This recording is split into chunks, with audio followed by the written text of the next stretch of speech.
Humans domesticated dogs over 15,000 years ago. But until riding was invented, we could only speculate on their lives based on archaeological evidence.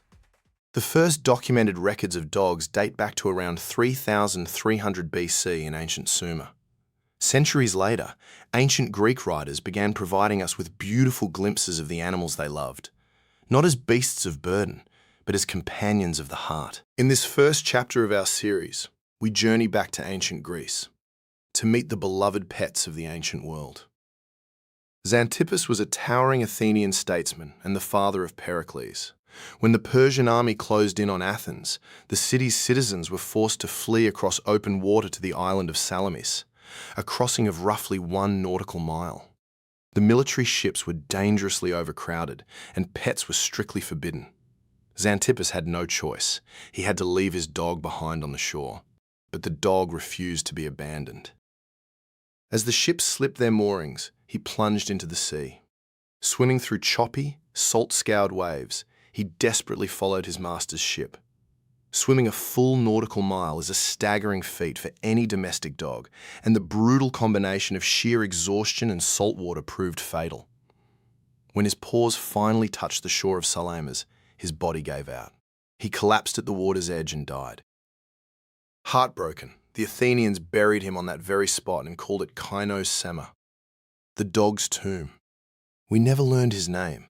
When the historian Plutarch told the story centuries later, he simply called him the dog of Xanthippus. But remarkably, we're almost certain he was laid to rest exactly where a monument to the defenders of Salamis still stands today. The next story belongs to Hyrcanus, the fiercely loyal companion of Lysimachus, one of Alexander the Great's top generals who rose to become a king in the bloody power struggle after Alexander's death.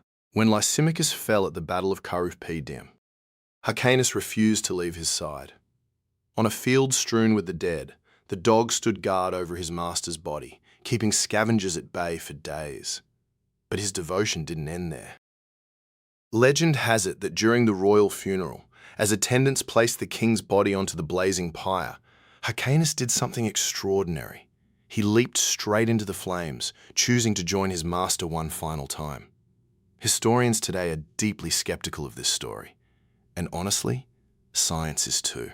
No matter how loyal a dog is, the biological fear of fire and intense heat usually overrides everything else.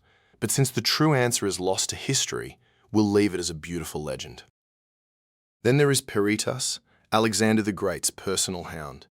He was a Molossian, a massive, powerful breed akin to today's mastiffs, and he followed Alexander on his legendary campaigns across the known world. The story goes that during one ferocious battle, Alexander was wounded, cut off, and surrounded by enemies. His soldiers couldn't reach him. The situation was completely desperate. Then, Peritas charged. The huge dog tore through the attackers, fighting with ferocious intensity and holding them off just long enough for Alexander's men to smash through the enemy lines and pull their king to safety.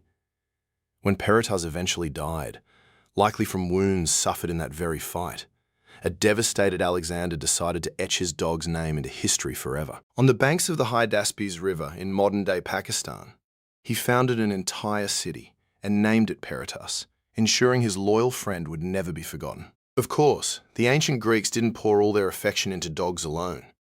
During Greece's golden age, average people routinely kept a variety of animals.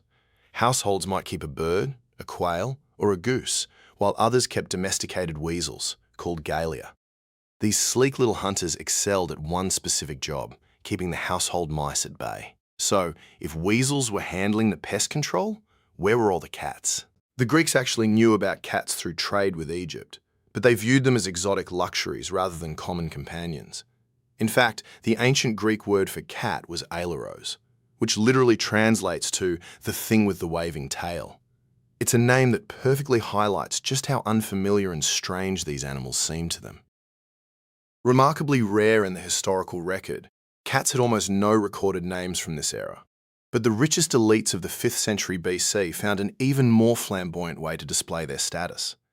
Instead of a small house cat, they would parade through the city streets with cheetahs or leopards on leashes, even taking them out for the hunt. So, while the average Greek relied on a common weasel to catch mice, the ultra-wealthy preferred to turn heads with an apex predator. Seeing how some wealthy people still keep tigers and lions as status symbols today, it seems human nature hasn't changed much.